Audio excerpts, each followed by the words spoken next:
സ്വാഗതം പ്രഭാത tarot card റീഡിലേക്ക്. ആദ്യം പെൻഡുലം ഡൗസിംഗ് ആണ് ചെയ്യുന്നത്. ഇന്നത്തെ ആരോഗ്യത്തെക്കുറിച്ചിട്ടാണ് ആദ്യം, അതിനുശേഷം ഗൈഡൻസ് തരാം.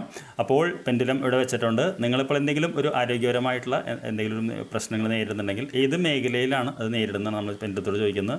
അപ്പോൾ pendulum, are you ready to work? Yes എന്ന് പറയുന്നുണ്ട്. Thank you very much. Stop please.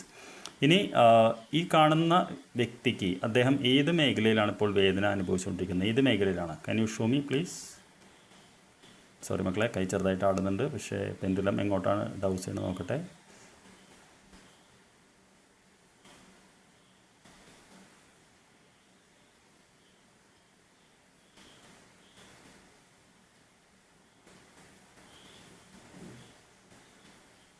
Pendulum mental and physical എന്ന് പറയുന്ന തലത്തിലേക്കാണ് ആടിക്കൊണ്ടിരിക്കുന്നത്. അതായത് ഈ രണ്ട് ഇതിലേക്കാണ് ആടിക്കൊണ്ടിരിക്കുന്നത്. മെൻ്റൽ ആൻഡ് ഫിസിക്കൽ എന്ന് പറയുന്നതിലേക്കാണ്. മീഡിയം ലെവലിലുള്ള പെയിനാണ് കാണുന്നത്. അതായത് 70 മുതൽ 40 ഇടയിലാണ് 50%. അപ്പോൾ കൃത്യമായിട്ടും മാനസികവും ശാരീരികമായിട്ടുള്ള വേദനയാണ് താങ്കൾ അനുഭവിച്ചുകൊണ്ടിരിക്കുന്നതാണ് മനസ്സിലാക്കുന്നത്. അതിന് നമുക്ക് എന്ത് റീഡാണ് എന്നുള്ളതാണ്. അപ്പോൾ ഇതിനുള്ള എന്ത് ഗൈഡൻസാണ്, എങ്ങനെ എനിക്ക് സൊല്യൂഷൻ കണ്ടെത്താം എന്നാണ് ചോദിക്കുന്നത്.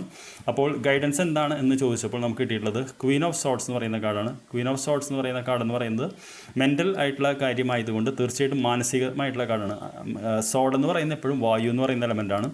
അത് ചിന്തിക്കേണ്ട കാർഡാണ്, ക്ലാരിറ്റിയുടെ കാർഡാണ്. അപ്പോൾ തീർച്ചയായിട്ടും ചിന്തിക്കുമ്പോൾ ഉയർന്ന തലത്തിൽ നിന്ന് ചിന്തിക്കുക എന്നുള്ളതാണ്. ഇതിന് എങ്ങനെ സൊല്യൂഷൻ കിട്ടുന്നുള്ളത് നമുക്ക് ഈ കാർഡ് പറഞ്ഞു തരും. തീർച്ചയായിട്ടും കിങ് ഓഫ് വാണ്ട്സ് എന്ന് പറയുന്ന കാർഡാണ്. അതായത് താങ്കളിപ്പോൾ ചെയ്യുന്ന കാര്യങ്ങൾ താങ്കളുടെ അഭിനിവേശത്തിന് ചേർന്നതാണോ എന്ന് ചോദിക്കുക. പലപ്പോഴും എനിക്ക് തോന്നുന്നു താങ്കൾക്ക് ഇഷ്ടമില്ലാത്ത കാര്യങ്ങളാണ്, മനസ്സിന് ഇഷ്ടമില്ലാത്ത കാര്യങ്ങൾ ചെയ്യുന്നതുകൊണ്ടാണ് ആ കോൺഫ്ലിക്റ്റ് വരുന്നത്, ശരീരത്തിന് ആ വേദന വരുന്നത്. അപ്പോൾ തീർച്ചയായിട്ടും ചെയ്യുന്ന കാര്യങ്ങളിൽ അഭിനിവേശം എന്തെങ്കിലും കൂട്ടാൻ പറ്റുമോ നോക്കുക. എന്തെങ്കിലും തൊഴിൽ മാറാനോ അത് നമുക്ക് സാധിക്കില്ല. അപ്പോൾ ചെയ്യുന്ന കാര്യത്തിൽ നമുക്ക് കുറച്ചുകൂടി ഇഷ്ടത്തോടുകൂടി ചെയ്യാൻ പറ്റുമോ, സന്തോഷത്തോടെ ചെയ്യാൻ പറ്റുമോ എന്ന രീതിയിൽ ചെയ്യുക എന്നാണ് കാർഡുകൾ പറയുന്നത്. I wish you A very good day. നമുക്ക് വൈകിട്ട് കാണാം. Thank you.